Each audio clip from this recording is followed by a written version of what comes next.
ಒಳಮನೆಯ ಕನ್ನಡಕ್ಕೆ ಪ್ರಾಣವಾಯು ಬೇಕು, ನಾಗೇಶ್ ಹೆಗಡೆ ಅವರ ಒಂದು ಲೇಖನ. ಈ ಲೇಖನ ನಮಗೇನಂತ ತಿಳಿಸುತ್ತೆ ಅಂತ ಹೇಳಿದ್ರೆ, ಬಹಿರ್ಮುಖಿ ಕನ್ನಡ ಹೇಗಿದೆ ಮತ್ತು ಅಂತರ್ಮುಖಿ ಕನ್ನಡ ಹೇಗಿದೆ, ಅದರ ಮೂಲಕವಾಗಿ ಮೂಢನಂಬಿಕೆಗಳು ಅಂದ್ರೇನು, ರೂಢನಂಬಿಕೆಗಳು ಹೇಗೆ ಬಂದಿವೆ, ಇವೆಲ್ಲದರ ಹಿನ್ನೆಲೆಯಲ್ಲಿ ಈ ಪಾಠವನ್ನು ನಾವು ನೋಡ್ತಾ ಹೋಗ್ತೀವಿ. ಸೊ ಈ ಪಾಠದ ಆರಂಭದಲ್ಲಿ ಲೇಖಕರು ಏನು ಮಾತಾಡ್ತಾ ಹೋಗ್ತಾರೆ ಅಂತ ಹೇಳಿದ್ರೆ, ಕರ್ನಾಟಕದ ಕನ್ನಡದ ಪ್ರತಿನಿಧಿಯಾಗಿರ್ತಕ್ಕಂಥ ಹಂಪಿ ಕನ್ನಡ ವಿಶ್ವವಿದ್ಯಾನಿಲಯದ ಮುಂದೆ ಬಂದಾಗ ಅಲ್ಲಿರ್ತಕ್ಕಂಥ ಪ್ರಾಕೃತಿಕ ಸೌಂದರ್ಯವನ್ನು ನೋಡಿ, ಅಲ್ಲಿರ್ತಕ್ಕಂಥ ಕಲೆ ಆಗಲಿ, ಸಂಸ್ಕೃತಿ ಆಗಲಿ, ಇಡೀ ಕನ್ನಡ ನಾಡಿನ ಪರಂಪರೆಯನ್ನು ಅದು ವ್ಯಕ್ತಪಡಿಸ್ತಾ ಹೋಗ್ತಾ ಇರತ್ತೆ. ಅದನ್ನು ನೋಡಿ ಅವರು ಸಂತೋಷ ಪಡ್ತಾರೆ. ಆ ಸಂತೋಷ ಪಡಬೇಕಾದಾಗ ಕನ್ನಡ ನಾಡಿನಲ್ಲಿ 2 ಗಳಿವೆ ಅಂತ ಹೇಳ್ತಾರೆ. ಅದರಲ್ಲಿ ಮೊದಲನೇದು ಯಾವುದು ಅಂತ ಹೇಳಿದ್ರೆ ಬಹಿರ್ಮುಖಿ ಕನ್ನಡ. ಅದನ್ನು ನಾವು ಇಂಗ್ಲೀಷ್ನಲ್ಲಿ ಎಕ್ಸ್ಟರ್ನಲ್ ಕನ್ನಡ ಅಂತ ಹೇಳಿ ಕರಿತೀವಿ. ಇನ್ನೊಂದು ಅಂತರ್ಮುಖಿ ಕನ್ನಡ, ಇದನ್ನು ನಾವು ಇಂಟರ್ನಲ್ ಕನ್ನಡ ಅಂತ ಹೇಳಿ ಕರಿತೀವಿ. ಬಹಿರ್ಮುಖಿ ಕನ್ನಡ ಅಂತ ಹೇಳಿದ್ರೆ ಏನು ಹೇಳುತ್ತೆ ಇದು ಅಂತ ಹೇಳಿದ್ರೆ, ಮುಖ್ಯವಾಗಿ ನಮ್ಮನ್ನು ಹೊರ ಪ್ರಪಂಚಕ್ಕೆ ತೋರ್ಪಡಿಸ್ತಾ ಇರತಕ್ಕಂಥ ಒಂದು ಕನ್ನಡವನ್ನು ಇದು ತೋರಿಸ್ತಾ ಹೋಗುತ್ತೆ. ಹೇಗೆ ನಮ್ಮಲ್ಲಿರ್ತಕ್ಕಂಥ ಸಿನಿಮಾಗಳಾಗಲಿ, ನಮ್ಮಲ್ಲಿರ್ತಕ್ಕಂಥ ಕೈಗಾರಿಕೆಗಳಾಗಲಿ, ನಮ್ಮಲ್ಲಿರ್ತಕ್ಕಂಥ ದೊಡ್ಡ ದೊಡ್ಡ ನಾಯಕರುಗಳಾಗಲಿ, ಅದರಲ್ಲೂ ಮುಖ್ಯವಾಗಿ ಬೆಂಗಳೂರಿನಂತಹ ನಗರದಲ್ಲಿರ್ತಕ್ಕಂಥವರ ಕಾರ್ಪೊರೇಟ್ ವಲಯದಲ್ಲಿ ಕಾಣ್ತಕ್ಕಂತಹ ಕನ್ನಡ ನಾವು ಅದನ್ನು ಗುರುತಿಸ್ತಾ ಹೋಗ್ತೀವಿ. ಇದನ್ನು ಬಳಸ್ತಾ ಇರ್ತಕ್ಕಂಥವ್ರೆಲ್ಲರೂ ಕೂಡ ಎಂಥವ್ರು ಅಂತ ಹೇಳಿದ್ರೆ, ನಂದನ್ ನಿಲೇಕಣಿ ಆಗಿರ್ಬೋದು, ದೇವಿ ಪ್ರಸಾದ್ ಶೆಟ್ಟಿ, CN ರಾವ್, UR ರಾವ್, ಉಲ್ಲಾಸ್ ಕಾರಂತ್, ನಾರಾಯಣ ಮೂರ್ತಿ, ಅನಂತ್ ಮೂರ್ತಿಯವರು, ಇಂಥವರು ಬಳಸ್ತಾ ಇರ್ತಕ್ಕಂಥ ಕನ್ನಡ ಅಥವಾ IT ಫೀಲ್ಡಲ್ಲಿರ್ತಕ್ಕಂಥ ಕನ್ನಡ, BT ಫೀಲ್ಡಲ್ಲಿರ್ತಕ್ಕಂಥ ಕನ್ನಡ, ಇದೆಲ್ಲವೂ ಕೂಡ ಬಹಿರ್ಮುಖಿಯಾಗಿರ್ತಕ್ಕಂಥ ಕನ್ನಡ. ಅಂದರೆ ತಮ್ಮನ್ನು ತಾವು ಹೊರ ಜಗತ್ತಿಗೆ ತೋರಿಸ್ಕೊಳ್ತಕ್ಕಂತಹ ಒಂದು ಕನ್ನಡವನ್ನು ನಾವು ಬಹಿರ್ಮುಖಿ ಕನ್ನಡ ಅಂತ ಹೇಳಿ ಕರಿತೀವಿ. ಇನ್ನೊಂದು ಕನ್ನಡ ನಾಡಿದೆ, ಅದ್ಯಾವುದು ಅಂತ ಹೇಳಿದ್ರೆ ಅಂತರ್ಮುಖಿ ಕನ್ನಡ. ಏನು ಅಂತರ್ಮುಖಿ ಕನ್ನಡ ಅಂತ ಹೇಳಿದ್ರೆ, ಇದು ನಮ್ಮ ದೇಸೀಯತೆ ಅಥವಾ ನಮ್ಮ ತನ ಅಂತ ಏನು ಕರಿತೀವಲ್ವ, ಆ ನಮ್ಮ ತನವನ್ನು ಗುರುತಿಸ್ತಕ್ಕಂಥದ್ದೇ ಅಂತರ್ಮುಖಿ ಕನ್ನಡ. ಇಲ್ಲಿ ವಚನಗಳು ಬರ್ತವೆ, ದಾಸರ ಪದಗಳು ಬರ್ತವೆ, ನಮ್ಮ ಸ್ವಂತಿಕೆಯ ಮಾತುಗಳು ಬರ್ತವೆ, ಅದಾದಮೇಲೆ ಬೀಸುಗಳು ಬರ್ತವೆ, ಮನೆಮದ್ದುಗಳು ಬರ್ತವೆ, ಆಯುರ್ವೇದಿಕ್ ಬರುತ್ತೆ, ಕಷಾಯಗಳು ಬರ್ತವೆ, ಕಜ್ಜಾಯಗಳು ಬರ್ತವೆ, ಮನೇಲಿ ಮಾಡ್ತಕ್ಕಂಥ ತಿಂಡಿಗಳು ಬರ್ತವೆ. ಅಂದರೆ ನಮ್ಮ ತನಕ್ಕೆ ಸಂಬಂಧಪಟ್ಟಿರ್ತಕ್ಕಂಥ ಎಲ್ಲ ವಿಷಯಗಳು ಅಂತರ್ಮುಖಿ ಕನ್ನಡದಲ್ಲಿ ಕಾಣ್ತಾ ಹೋಗ್ತವೆ. ಸೊ ಈ ಅಂತರ್ಮುಖಿ ಕನ್ನಡವನ್ನು ಉಳಿಸೋದಕ್ಕೆ ಬಹಳ ದೊಡ್ಡದಾಗಿರ್ತಕ್ಕಂಥ ಕೆಲಸವನ್ನು ಹಂಪಿ ಕನ್ನಡ ವಿಶ್ವವಿದ್ಯಾನಿಲಯ ಮಾಡ್ತಾ ಹೋಗ್ತಾ ಇದೆ. ಸೊ ಹಾಗೆ ಅಂತರ್ಮುಖಿ ಅಥವಾ ದೇಶೀಯವಾಗಿ ಬೆಳ್ಕೊಂಡಿರ್ತಕ್ಕಂಥ ಒಂದು ವಿಜ್ಞಾನವನ್ನು ಕೂಡ ನಾವು ಇದರೊಳಗಡೆ ಗುರುತಿಸ್ಕೊಳ್ತಾ ಹೋಗ್ತೀವಿ. ಈ ದೇಸಿ ಹೇಗಿದೆ ಅಂದರೆ, ಇವತ್ತಿನ ಸಂದರ್ಭದಲ್ಲಿ ನಮ್ಮಲ್ಲಿ ಏನಾಗಿದೆ, ಸೈನ್ಸ್ ಆ್ಯಂಡ್ ಟೆಕ್ನಾಲಜಿ ತುಂಬ ಚೆನ್ನಾಗಿ ಬೆಳ್ಕೊಂಡಿರೋದ್ರಿಂದ ಭೂಮಿಯನ್ನು ಬಿಟ್ಟು ಹೊರಗಡೆ ಏನೇನಿದೆ ಏನೇನಿಲ್ಲ ಎಲ್ಲವನ್ನು ಹೇಳ್ತಾ ಹೋಗ್ತಾ ಇದ್ದೀವಿ ಅಥವಾ ನೋಡ್ತಾ ಹೋಗ್ತಾ ಇದ್ದೀವಿ. ಅದು ಬರೋದಕ್ಕೂ ಮುಂಚೆ ನಮ್ಮಲ್ಲಿ ಟೆಲಿಸ್ಕೋಪ್ ಇರಲಿಲ್ಲ, ಅಥವಾ ದೂರದರ್ಶಕ ಯಂತ್ರಗಳಿರಲಿಲ್ಲ, ಉಪಗ್ರಹಗಳಿರಲಿಲ್ಲ, ಸ್ಯಾಟಲೈಟ್ಗಳಿರಲಿಲ್ಲ, ಇವ್ಯಾವು ಕೂಡ ಇರಲಿಲ್ಲ. ಆದರೂ ಕೂಡ ಸೂರ್ಯ ಸೆಂಟರ್ ಅದರ ಸುತ್ತ ಎಲ್ಲ ಗ್ರಹಗಳು ಸುತ್ತುತ್ತವೆ ಅಂತ ಹೇಳಿರ್ತಕ್ಕಂಥ ಒಂದು ಮಹಾನ್ ವಿಜ್ಞಾನಿಗಳನ್ನು ಕೂಡ ನಾವು ನೋಡ್ತಾ ಹೋಗ್ತೀವಿ. ದಟ್ ಇಸ್ ಕಾಲ್ಡ್ ಅಂತರ್ಮುಖಿ. ಅಂದರೆ ಏನೇನೂ ಕೂಡ ಅವ್ರ ಹತ್ರ ಇರಲಿಲ್ಲ, ಆದರೂ ಕೂಡ ಅವರ ಕ್ಯಾಲ್ಕುಲೇಷನ್ ಮೈಂಡ್ ಅಥವಾ ಅವರ ಯೋಚನಾ ಲಹರಿಯ ಒಳಗಡೆ ಅದನ್ನು ಅವರು ಗುರುತಿಸ್ತಾ ಹೋಗ್ತಾರೆ. ಸೊ ಇಂತಹ ವಿಜ್ಞಾನವನ್ನು ಕೂಡ ನಾವು ನೋಡೋದಕ್ಕೆ ಸಾಧ್ಯತೆ ಇದೆ. ಆಮೇಲೆ ನಮ್ಮಲ್ಲಿ ಬರ್ತಾ ಇರ್ತಕ್ಕಂಥ ಸಂದರ್ಭದಲ್ಲಿ ಏನಾಗುತ್ತೆ, ಸಂಶೋಧನೆಗಳು ಅಂದರೆ ಸಾಧಕರ ಪಟ್ಟಿಯಲ್ಲಿ ಸೇರದ ಸಂಶೋಧಕರು. ಇವತ್ತಿನ ಸಂದರ್ಭದಲ್ಲಿ ಏನಾಗ್ತಾ ಇದೆ, ಸಂಶೋಧನೆಗಳು ದೊಡ್ಡ ದೊಡ್ಡ ದೊಡ್ಡ ಮಟ್ಟಕ್ಕೆ ನಡ್ಕೊಂಡು ಹೋಗ್ತಾ ಇದೆ. ಒಂದು ಎಕ್ಸಾಂಪಲ್ ಕೊಡೋದಾದರೆ, ಚಂದ್ರಯಾನ್ 2 ಆಗಿತ್ತು.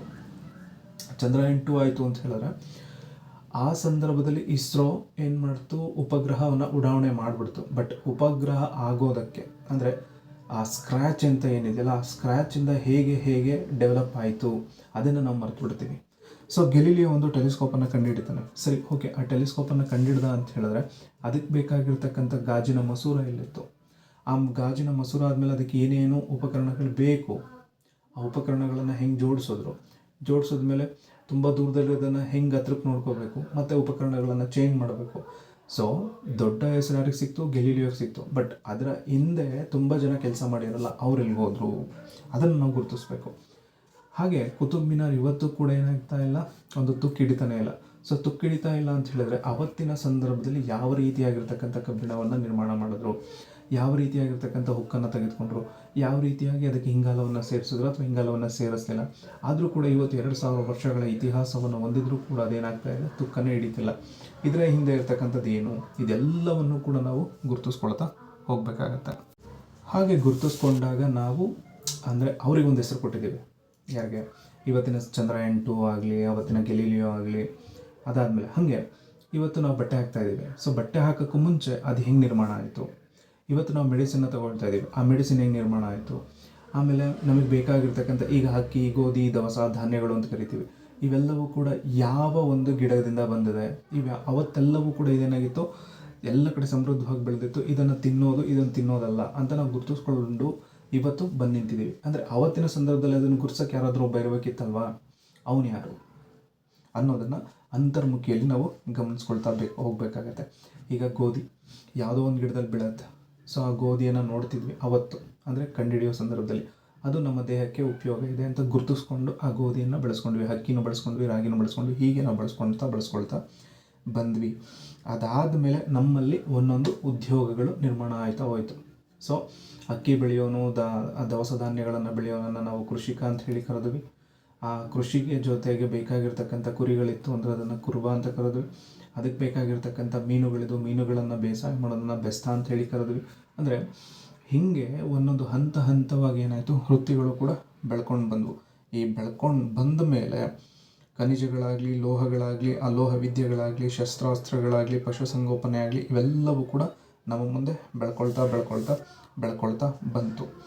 ಸೊ ಬೆಳ್ಕೊಂಡು ಬಂದಮೇಲೆ ನಮ್ಮ ಮೇಲೆ ಏನಾಯಿತು, ಅದೆಲ್ಲವೂ ಕೂಡ ನಮಗೆ ಒಪ್ಪಿಗೆ ಆಗಿದೆಯೋ ಅಥವಾ ನಮಗೆ ಒಪ್ಪಿಗೆ ಆಗಿಲ್ವೋ, ಅದರಿಂದ ನಮ್ಗೆ ಒಳ್ಳೆಯದಾಗ್ತಿದೆಯೋ ಒಳ್ಳೆಯದಾಗ್ತಾ ಇಲ್ಲ ಅಂತಕ್ಕಂಥದ್ದನ್ನು ತಿಳ್ಕೊಳ್ಳೋ ಅಂಥದ್ದೇ ಈ ಪಾಠದ ಮೂಲ ಉದ್ದೇಶ. ಈಗ ಇದರ ಮೂಲಕವಾಗಿ ನಾವು ನೋಡಬೇಕಾಗಿರೋದೇನು ಅಂತ ಹೇಳಿದ್ರೆ, ಬದಲಾಗುತ್ತಿರುವ ದೇಸಿ ಜ್ಞಾನ ಪರಂಪರೆ ಯಾವ್ಯಾವ ವಿಭಾಗಗಳಲ್ಲಿ ನಮ್ಮ ದೇಸೀಯತೆ ಅನ್ನೋದು ಬದಲಾಗ್ತಾ ಹೋಗ್ತಾ ಇದೆ ಅನ್ನೋದನ್ನು ನಾವಿಲ್ಲಿ ನೋಡ್ತಾ ಹೋಗ್ತೀವಿ. ಅದರಲ್ಲಿ ಮೊದಲನೇ ಪಾಯಿಂಟ್ ಯಾವುದು ಅಂತ ಹೇಳಿದ್ರೆ ಅರಣ್ಯ ಮತ್ತು ಪರಿಸರ ನಾಶ.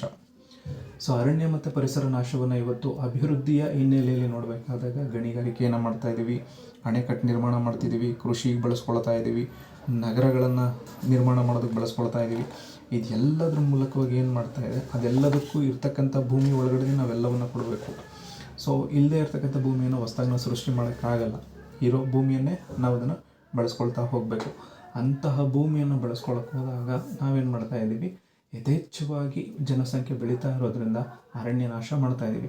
ಅರಣ್ಯ ನಾಶದಿಂದ ನಮ್ಗೆ ಬೇಕಾಗಿರ್ತಕ್ಕಂಥ ಬೆಳೆಗಳಾಗಲಿ, ಮಳೆಗಳಾಗಲಿ ಬರಲ್ಲ ಅಂತ ಹೇಳಿದಾಗ ನಾವೇನು ಮಾಡ್ತೀವಿ, ಅರಣ್ಯವನ್ನು ಮತ್ತೆ ಮರುಸೃಷ್ಟಿ ಮಾಡಬೇಕು ಅಥವಾ ಪುನರುತ್ಪಾದನೆ ಮಾಡಬೇಕು ಅಂತ ಹೇಳಿಬಿಟ್ಟು ಅಕೇಶಿಯಾ, ನೀಲಗಿರಿ ಇಂಥ ಮರಗಳನ್ನು ಹಾಕೋದ್ರ ಮೂಲಕವಾಗಿ ಅರಣ್ಯವನ್ನು ನಾವೇ ನಾಶ ಮಾಡ್ತಾಯಿದ್ವಿ. ಅದಾದಮೇಲೆ ನಮಗೆ ತುಂಬ ಸಮೃದ್ಧವಾಗಿರ್ತಕ್ಕಂಥ ತೊಡವಿ ಜೇನು ಸಿಗ್ತಾಯಿತ್ತು, ಇವತ್ತು ಅದು ಕೂಡ ಸಿಗ್ತಾ ಇಲ್ಲ. ಮತ್ತು ಚನ್ನಪಟ್ಟಣದ ಗೊಂಬೆಗಳು ಇರ್ತಕ್ಕಂಥ ಗೊಂಬೆಗಳಿಂದ ಒಳ್ಳೆಯ ಸುಶ್ರಾವ್ಯವಾಗಿರ್ತಕ್ಕಂಥ ಸಂಗೀತ ಬರ್ತಾಯಿತ್ತು, ಇವತ್ತು ಅದನ್ನು ಕಳ್ಕೊಂಡ್ವಿ. ಜೇಡಿ ಮಣ್ಣಿನ ಮೂಲಕವಾಗಿ ಮಾಡಿರ್ತಕ್ಕಂಥ ಪದಾರ್ಥಗಳನ್ನು ನಾವು ಕಳ್ಕೊಳ್ತಾ ಬಂದ್ವಿ. ಅಂದರೆ ಕಾಡಾಗಲಿ, ಅದರ ಜೊತೆಗೆ ಪರಿಸರ ಆಗಲಿ, ಎಲ್ಲದರ ನಾಶದ ಮೂಲಕವಾಗಿ ನಮ್ಮ ತನ ಅನ್ನೋದು ಕೂಡ ಅದರ ಮೂಲಕವಾಗಿ ನಾಶ ಆಗ್ತಾ ಹೋಗ್ತಾ ಇದೆ ಅನ್ನೋದನ್ನು ಇಲ್ಲಿ ನಾವು ನೋಡ್ತಾ ಹೋಗ್ಬೋದು. ಎರಡನೇದು ಆಧುನಿಕ ಕೃಷಿ ವಿಧಾನ. ಆಧುನಿಕ ಕೃಷಿ ವಿಧಾನ ಅಂದರೆ ನೇರವಾಗಿ ಹೇಳ್ತೀವಿ ಅಂತ ಹೇಳಿದ್ರೆ, ನಾವು ಕೃಷಿಯಲ್ಲಿ ಹೆಚ್ಚಿನ ಮಟ್ಟದ ಉತ್ಪಾದನೆಯನ್ನು ಮಾಡಬೇಕು ಅಂತ ಹೇಳಿ ನಾವು ರಾಸಾಯನಿಕಗಳನ್ನು ತೆಗೆದುಕೊಂಬಂದು ಹಾಕ್ತೀವಿ. ಸೊ ಹಾಕೋದ್ರ ಮೂಲಕವಾಗಿ ಏನಾಯಿತು, ಆ ರಾಸಾಯನಿಕಗಳು ಬೆಳೆಗಳಿಗೆ ಯಥೇಚ್ಛವಾಗಿ ಬೆಳೆಯೋದಕ್ಕೆ ಪೋಷಕಾಂಶಗಳನ್ನು ಒದಗಿಸ್ಕೊಡುತ್ತೆ. ಅದಾದಮೇಲೆ ಸುತ್ತಮುತ್ತ ಇರ್ತಕ್ಕಂಥ ಕಳೆಗಳೆಲ್ಲವೂ ಕೂಡ ನಾಶ ಆಗ್ತಾ ಹೋಗ್ತವೆ. ಸೊ ಆ ಸುತ್ತಮುತ್ತ ಇರ್ತಕ್ಕಂಥ ಕಳೆಗಳೇ ನಮ್ಮ ದೇಹಕ್ಕೆ ಬೇಕಾಗಿರ್ತಕ್ಕಂಥ ಗಿಡಮೂಲಿಕೆಗಳಾಗಿಯೂ ಕೂಡ ಬದಲಾವಣೆ ಒಳಪಟ್ಟಿರುತ್ತೆ. ಅದಕ್ಕೆ ಒಂದು ಎಕ್ಸಾಂಪಲ್ ನಸುಗುನ್ನಿಕಾಯಿ. ಸೊ ಈ ನಸುಗುನ್ನಿಕಾಯಿ ಏನಾಗುತ್ತೆ, ನಮ್ಮಲ್ಲಿರ್ತಕ್ಕಂತಹ ಪಾರ್ಕಿನ್ಸನ್ ರೋಗಕ್ಕೆ ಅದು ಉತ್ತಮವಾಗಿರ್ತಕ್ಕಂತಹ ಒಂದು ಔಷಧಿ ಅಂತ ಹೇಳಿ ಮೊದಲು ಗುರುತಿಸ್ಕೊಂಡ್ವಿ. ಬಟ್ ಇವಾಗ ಅದನ್ನು ನಾವೇನು ಮಾಡ್ತಿದ್ದೀವಿ, ಅದನ್ನು ಸಂಕರ ಹೈಬ್ರಿಡ್ ಆಗಿ ಬದಲಾವಣೆ ಮಾಡೋದ್ರ ಮೂಲಕವಾಗಿ ತನ್ನದು ಒಳಗಡೆ ಇರ್ತಕ್ಕಂಥ ಔಷಧಿ ಗುಣವನ್ನು ಅದು ಕಳ್ಕೊಂಡ್ಬಿಡ್ತು. ಇವತ್ತಿನ ಸಂದರ್ಭದಲ್ಲಿ ಹೆಚ್ಚಾಗಿರ್ತಕ್ಕಂಥ ಜನಸಂಖ್ಯೆಗೆ ಸಂಕರ ತಳಿಯಾಗಿ ಅಥವಾ ಹೈಬ್ರಿಡ್ ರೂಪದಲ್ಲಿ ಬೆಳೆಸಬೇಕು ಅಥವಾ GM ರೀತಿಯಲ್ಲಿ ಬೆಳೆಸಬೇಕು ಅಂತ ಹೇಳ್ಬಿಟ್ಟು ನಾವೇನು ಮಾಡ್ತಿದ್ದೀವಿ, ಒಂದು ತಳಿಯಿಂದ ಇನ್ನೊಂದು ತಳಿಯನ್ನು ಸಂಕ್ರಮಣ ಮಾಡ್ತಾಯಿದ್ದೀವಿ. ಇದರ ಮೂಲಕವಾಗಿ ಅದರ ಗುಣವನ್ನು ಅದು ಕಳ್ಕೊಳ್ತಾ ಹೋಗ್ತಾ ಇದೆ. ಹೀಗೆ ನಮಗೆ ಬೇಕಾಗಿರ್ತಕ್ಕಂತಹ ರೀತಿಯಲ್ಲಿ ಕೃಷಿ ವಿಧಾನ ಇವತ್ತು ಬದಲಾಗ್ತಿದೆ ಹೊರತು ಅದರ ಮೂಲಕವಾಗಿ ನಮ್ಗೆ ಬೇಕಾಗಿರ್ತಕ್ಕಂಥ ಉಪಯೋಗ ಅನ್ನೋದು ಅಥವಾ ದೇಸೀಯತೆ ಅನ್ನೋದು ಬೆಳ್ಕೊಳ್ತಾ ಇಲ್ಲ. ನೆಕ್ಸ್ಟು ಶಿಕ್ಷಣ ಮಾಲಿನ್ಯ, ಸಾಂಸ್ಕೃತಿಕ ಮಾಲಿನ್ಯ. ಸೊ ತೀರಾ ಹಿಂದುಳಿದಿರ್ತಕ್ಕಂಥ ಬುಡಕಟ್ಟು ಜನಾಂಗದವ್ರಿಗೆ ಏನಾದರೂ ಒಂದು ಜ್ಞಾನವನ್ನು ತಿಳಿಸ್ಬೇಕು ಅಂತ ಹೇಳಿದ್ರೆ ಅವರ ಭಾಷೆಯಲ್ಲಿ ತಿಳಿಸಿದಾಗ ಅವ್ರು ಏನು ಮಾಡ್ಬೋದು, ಆ ಜ್ಞಾನವನ್ನು ಪಡ್ಕೊಳ್ಬೋದು. ಬೇರೆ ಭಾಷೆಯ ಮೂಲಕವಾಗಿ ಆ ಜ್ಞಾನವನ್ನು ತಿಳಿಸ್ತೀನಿ ಅಂತ ಹೇಳಿದ್ರೆ ತುಂಬ ಕಷ್ಟ ಆಗಿಬಿಡುತ್ತೆ. ಏನೂ ಗೊತ್ತಿಲ್ಲದೆ ಇರ್ತಕ್ಕಂಥ ಒಬ್ಬ ಕನ್ನಡದ ಹುಡುಗ ಹಿಂದಿಯನ್ನು ಹೊಸ್ದಾಗಿ ಕಲಿಬೇಕು ಅಂತ ಹೇಳಿದ್ರೆ ಹೆಂಗೆ ತುಂಬ ಕಷ್ಟ ಆಗುತ್ತೋ, ಇಂಗ್ಲೀಷನ್ನು ಹೆಂಗೆ ಕಲಿಬೇಕಾದಾಗ ತುಂಬ ಕಷ್ಟ ಆಗುತ್ತೋ, ಹಾಗೆ ಒಬ್ಬ ಬುಡಕಟ್ಟಿನಲ್ಲಿರ್ತಕ್ಕಂಥ ವ್ಯಕ್ತಿಗೂ ಕೂಡ ಅದರಿಂದ ಕಷ್ಟ ಆಗ್ತಾ ಹೋಗುತ್ತೆ. ಎಕ್ಸಾಂಪಲ್, ಇವಾಗ ಕರ್ನಾಟಕದ ಪ್ರಮಾಣೀಕೃತ ಭಾಷೆಯಾಗಿದೆ. ತುಳು ಆಗಲಿ, ಕೊಡವ ಆಗಲಿ, ಇವು ನಮ್ಮ ಉಪಭಾಷೆಗಳು ಅಂತ ಕರಿತೀವಿ. ಸೊ ಉಪಭಾಷೆಗಳನ್ನು ಮಾತಾಡೋದ್ರಲ್ಲಿ ಮಾತ್ರ ಬಳಸ್ಕೊಳ್ತೀವಿ, ಲಿಪಿ ಇಲ್ಲ. ಸೊ ಅವಾಗ ನಾವೇನು ಮಾಡ್ತೀವಿ, ಲಿಪಿ ಕನ್ನಡವನ್ನು ಕೊಡ್ತೀವಿ. ಸೊ ಲಿಪಿ ಕನ್ನಡವನ್ನು ಕೊಟ್ಟಾಗ ಆ ಭಾಷೆ ಕಡಿಮೆ ಮಾಡ್ತೀವಿ, ಕನ್ನಡವನ್ನು ಜಾಸ್ತಿ ಮಾಡ್ತಾ ಹೋಗ್ತೀವಿ. ಇದರ ಮೂಲಕವಾಗಿ ಅವರಿಗೆ ಅವರ ಮಾತೃಭಾಷೆ ಅನ್ನೋದೇನಾಗ್ತಾ ಇರುತ್ತೆ, ಅಳಿವಿನ ಅಂಚಿಗೆ ಹೋಗ್ತಾ ಇರತಕ್ಕಂಥದ್ದನ್ನು ನಾವು ಕಾಣ್ತಾ ಹೋಗ್ತೀವಿ.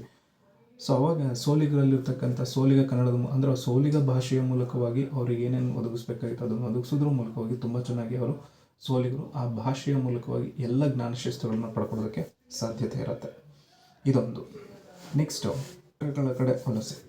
ಈಗ ಗ್ರಾಮೀಣ ಪ್ರದೇಶದಲ್ಲಿ ಕರಕುಶಲ ವಸ್ತುಗಳಾಗಲಿ, ಸೂಲ್ಗಿತ್ತೀರಾಗಲಿ, ಆಮೇಲೆ ನಾಟ್ಯ ವೈದ್ಯರಾಗಲಿ, ಕಮ್ಮಾರರಾಗಲಿ, ಕುಂಬಾರರಾಗಲಿ, ಇವರೆಲ್ಲರೂ ಕೂಡ ತಮಗೆ ಬರ್ತಾ ಇರತಕ್ಕಂಥ ಆದಾಯ ತುಂಬ ಕಡಿಮೆ ಇದೆ, ನಗರಕ್ಕೆ ಹೋದ್ರೆ ನಮ್ಗೆ ಆದಾಯ ಜಾಸ್ತಿ ಆಗುತ್ತೆ ಅಂತ ಅವರು ಇಲ್ಲಿಂದ ನಗರದ ಕಡೆ ಹೋದರು ಅಂತ ಅಂದಾಗ ಏನಾಗ್ಬಿಡತ್ತೆ, ಅವರಲ್ಲಿರ್ತಕ್ಕಂಥ ಕೈ ಕೆಲಸ ಅಂತ ಹೇಳಿ ಕರಿತೀವಲ್ವಾ, ಅದೆಲ್ಲವೂ ಕೂಡ ಅವರು ಬಿಟ್ಬಿಡ್ತಾರೆ.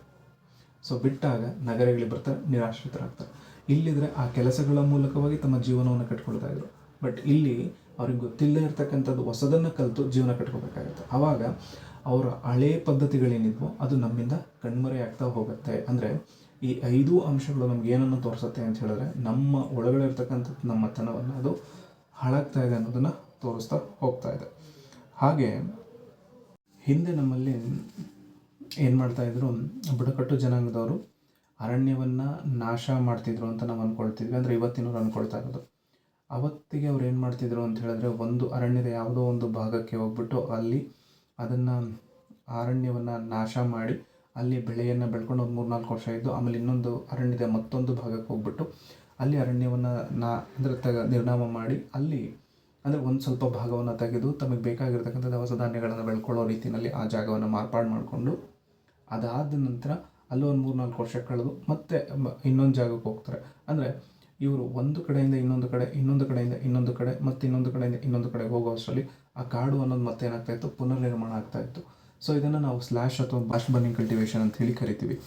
ಅಂದರೆ ಇದ್ರ ಮೂಲಕವಾಗಿ ನಾವೇನನ್ನು ಕಲ್ತ್ಕೊಳ್ತಿದ್ವಿ ಅಂತ ಹೇಳಿದ್ರೆ, ಅರಣ್ಯದ ನಾಶದ ಜೊತೆಗೆ ಅರಣ್ಯದ ಪುನರುತ್ಪಾದನೆಯನ್ನು ಕೂಡ ನಾವು ನೋಡೋದಕ್ಕೆ ಸಾಧ್ಯತೆ ಇತ್ತು. ಇದನ್ನೇ ನಾವು ದೇಸೀಯತೆ ಅಂತ ಹೇಳಿ ಕರೆಯೋದು.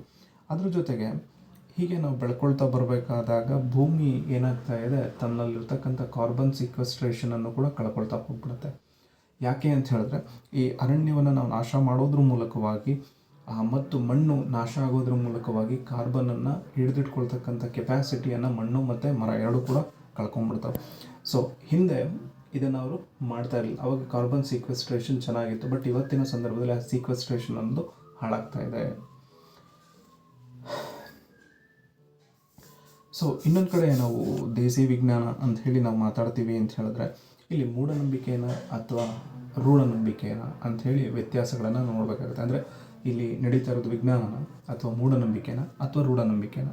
ಅದಕ್ಕೊಂದು ಎಕ್ಸಾಂಪಲ್, ಹಿಂದೆ ನಮ್ಮಲ್ಲಿ ಏನಿರ್ತಿತ್ತು, ಎನರ್ಜಿ ಅನ್ನೋದು ಇರಲಿಲ್ಲ. ಅಂದರೆ ಲೈಟ್ ಆಗಲಿ ಅಥವಾ ಸೋಲಾರ್ ಪವರಿಂದ ಮಾಡ್ತಕ್ಕಂಥ ಅಡುಗೆ ಮಾಡ್ತಕ್ಕಂಥ ಪದಾರ್ಥಗಳಿರಲಿಲ್ಲ ಅಥವಾ ಉಪಕರಣಗಳಿರಲಿಲ್ಲ. ಇವತ್ತಿನ ಸಂದರ್ಭಕ್ಕೆ ಏನಾಗಿದೆ, ಗ್ಯಾಸ್ ಇದೆ. ಬಟ್ ಆವತ್ತಿನ ಸಂದರ್ಭದಲ್ಲೆಲ್ಲ ಸೌದೆ ಒಲೆ ಇತ್ತು. ಆವತ್ತು ಆ ಸೌದೆ ಒಲೆಯ ಮೂಲಕವಾಗಿ ಹೆಣ್ಮಕ್ಳು 3-4 ಅವರು ಆ ಸೌದೆ ಒಲೆ ಮುಂದೆ ಕೂತ್ಕೊಂಡು ಅಲ್ಲಿ ಬರ್ತಾ ಇರ್ತಕ್ಕಂಥ ಹೊಗೆಯನ್ನು ಸೇವಿಸ್ಕೊಳ್ಳೋ ಮೂಲಕವಾಗಿ ತನ್ನಲ್ಲಿರ್ತಕ್ಕಂತಹ ರೋಗಗಳ ಬಾಧೆ ಹೆಚ್ಚಾಗ್ತಾಯಿತ್ತು. ಆಮ್ಲಜನಕದ ಸೇವನೆ ಅನ್ನೋದು ಕಡಿಮೆ ಆಗ್ತಾಯಿತ್ತು. ಅದಕ್ಕೆ ಹಿಂದಿನವ್ರು ಏನು ಕಂಡುಕೊಂಡ್ರು ಅಂತ ಹೇಳಿದ್ರೆ, ಮಕ್ಕಳಾಗಲಿ ಅನ್ನೋದಕ್ಕೋಸ್ಕರ ನೀವು ಹೋಗಿ ಅಶ್ವತ್ಥಕಟ್ಟೆ ಸುತ್ತಿ ಅಂತ ಹೇಳಿ ಕಳಿಸಿದ್ರು. ಸೊ ಅದ್ರ ಮೂಲಕವಾಗಿ ಅವ್ರಿಗೆ ಏನು ಸಿಗ್ತಾಯಿತ್ತು, ಬೆಳಗ್ಗೆ ಹೋಗ್ತಾರೆ, ಅರ್ಲಿ ಮಾರ್ನಿಂಗ್ ಹೋಗಿ ಅಶ್ವತ್ಥಕಟ್ಟೆ ಸುತ್ತಬೇಕಾದಾಗ ತುಂಬ ಚೆನ್ನಾಗಿರ್ತಕ್ಕಂತಹ ಆಮ್ಲಜನಕ ಬರ್ತಾಯಿತ್ತು. ಅದನ್ನು ಸೇವಿಸ್ಕೊಂಡು ಬರ್ತಾಯಿದ್ರು. ಇದನ್ನು ಮೂಢನಂಬಿಕೆ ಅನ್ಬೇಕಾ ಅಥವಾ ರೂಢನಂಬಿಕೆ ಅನ್ಬೇಕಾ ಅಥವಾ ವಿಜ್ಞಾನ ಅಂತ ಹೇಳಬೇಕಾ? ಈ ಮೂರನ್ನೂ ಕೂಡ ಇದು ಒಳಗೊಂಡಿದೆ. ರೂಢನಂಬಿಕೆಗಳು, ಮೂಢನಂಬಿಕೆಗಳು. ಸೊ ಬಹಳಷ್ಟನ್ನು ಇಲ್ಲಿ ನಾವು ರೂಢನಂಬಿಕೆಗಳು ಅಂತ ಅಂದ್ಕೋಬೇಕಾ, ಮೂಢನಂಬಿಕೆಗಳು ಅಂತ ಅಂದ್ಕೊಳ್ಬೇಕಾ ಅಂತ ಹೇಳಿ ಯೋಚನೆ ಮಾಡ್ತಾ ಹೋಗ್ತಿದ್ದಾಗ ಏನಾಗ್ಬಿಡುತ್ತೆ, ಅದನ್ನು ನಾವು ಈ ರೀತಿ ನೋಡ್ತಾ ಹೋಗ್ಬೋದು. ಈಗ ಯಾರದೋ ಒಬ್ಬರ ಕೈಯಲ್ಲಿ ನಾವು ಕೃಷಿಯನ್ನು ಮಾಡಬೇಕಾದಾಗ ಅವ್ರ ಕೈಯಲ್ಲಿ ಬೀಜವನ್ನು ಹಾಕಿಸೋದಾಗಲಿ ಅಥವಾ ತೆನೆಯನ್ನು ಉಳಿಸೋದಾಗಲಿ, ಇದ್ರ ಮೂಲಕವಾಗಿ ಅವ್ರ ಕೈಯಾರೆ ಅವರು ಹಾಕಿರ್ತಕ್ಕಂಥ ರೀತಿಯಲ್ಲಿ ನೋಡಿದಾಗ ಅವು ತುಂಬ ಚೆನ್ನಾಗಿ ಬೆಳ್ಕೊಂಡಿರ್ಬೋದು. ಸೊ ಚೆನ್ನಾಗಿ ಬೆಳ್ಕೊಂಡಿದೆ ಅಂತ ಹೇಳಿದ ತಕ್ಷಣ ಅದು ಅವರ ಕೈ ಗುಣ ಅಂತ ಹೇಳಿ ನಾವು ಅಂದ್ಕೊಳ್ಳೋದಕ್ಕಿಂತ ಮುಖ್ಯವಾಗಿ ಅಲ್ಲಿರ್ತಕ್ಕಂಥ ವಾಯುಗುಣ ಏನಾಗಿದೆ, ಅಲ್ಲಿರ್ತಕ್ಕಂಥ ಹವಾಮಾನ ಏನಾಗಿದೆ, ಅಲ್ಲಿರ್ತಕ್ಕಂತಹ ಮಣ್ಣಿನಲ್ಲಿರ್ತಕ್ಕಂಥ ಪೌಷ್ಟಿಕಾಂಶಗಳು ಯಾವ ರೀತಿ ಆ ಒಂದು ಬೆಳೆಗೆ ಸಿಕ್ತು ಅನ್ನೋದ್ರ ಬಗ್ಗೆ ನಾವು ಯೋಚನೆ ಮಾಡೋದೇ ಇಲ್ಲ. ಅದ್ರ ಬಿಟ್ಟು ನಾವೇನು ಮಾಡ್ತೀವಿ, ಮೂಢನಂಬಿಕೆಯ ಹಿನ್ನೆಲೆಯಲ್ಲಿ ಅವರ ಕೈಗುಣದಿಂದ ಇದು ತುಂಬ ಚೆನ್ನಾಗಿ ಬೆಳ್ಕೊಳ್ತು ಅಂತ ಹೇಳಿ ನಾವು ಯೋಚನೆ ಮಾಡ್ಕೊಳ್ತಾ ಹೋಗ್ತೀವಿ. ಸೊ ಈ ರೀತಿ ಗ್ರಾಮೀಣ ಪ್ರದೇಶಗಳಲ್ಲಿ ತನ್ನದೇ ಆಗಿರ್ತಕ್ಕಂಥ ವೈವಿಧ್ಯಮಯವನ್ನು ಒಳಗೊಂಡಿರ್ತಕ್ಕಂಥದ್ದನ್ನು ಇವತ್ತು ನಾವೇನು ಮಾಡ್ತಾ ಇದ್ದೀವಿ ಅಂತ ಹೇಳಿ ಪೇಟೆಂಟ್ ಅನ್ನೋ ಒಂದು ಯೋಚನೆಯಲ್ಲಿ ಅಥವಾ ಪೇಟೆಂಟನ್ನು ಮಾಡಿಸ್ಕೊಳ್ಳೋದ್ರ ಮೂಲಕವಾಗಿ ಮತ್ತೊಬ್ಬರು ಅದನ್ನು ಉಪಯೋಗಿಸ್ಕೊಳ್ಬಾರ್ದು ಅನ್ನೋದಕ್ಕಿಂತ ಅದನ್ನು ಮತ್ತೆ ನಕಲು ಮಾಡಬಾರ್ದು, ಅದರಿಂದ ಬೇರೆ ರೀತಿಯಾಗಿರ್ತಕ್ಕಂಥ ಅಂದರೆ ಪೇಟೆಂಟನ್ನು ಅವ್ರೇನು ಮಾಡ್ತಾರೆ ಅಂತ ಹೇಳಿದ್ರೆ ತಮ್ಮ ದುಡ್ಡಿಗೋಸ್ಕರವಾಗಿ ಅದನ್ನು ಬದಲಾಯಿಸ್ಕೊಳ್ತಾರೆ. ಇದರ ಮೂಲಕವಾಗಿ ಅಧಿಕಾರಶಾಹಿ ಅನ್ನೋದು ಬೆಳ್ಕೊಳ್ಳುತ್ತೆ, ಬಹುರಾಷ್ಟ್ರೀಯ ಕಂಪನಿಗಳು ಬೆಳ್ಕೊಳ್ತಾ ಹೋಗ್ತವೆ.